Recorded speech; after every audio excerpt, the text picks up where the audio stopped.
Welcome back. In this exercise, we combine our knowledge of the modulus operator and the if-else statement to solve a classic programming problem, determining if a number is even or odd. This is a fundamental application of conditional logic. 1. Reading and preparing input. We first ask the user for a number. Since we need to perform arithmetic, we immediately cast the input string to an integer using the int function. 2. The modulus condition.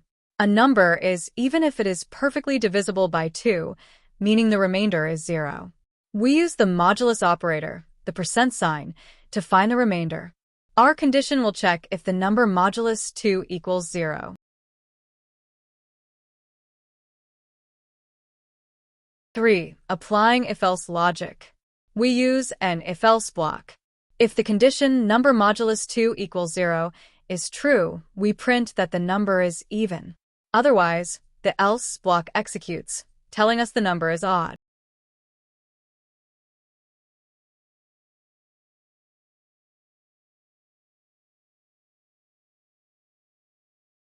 To summarize, the modulus operator may be applied for checking divisibility.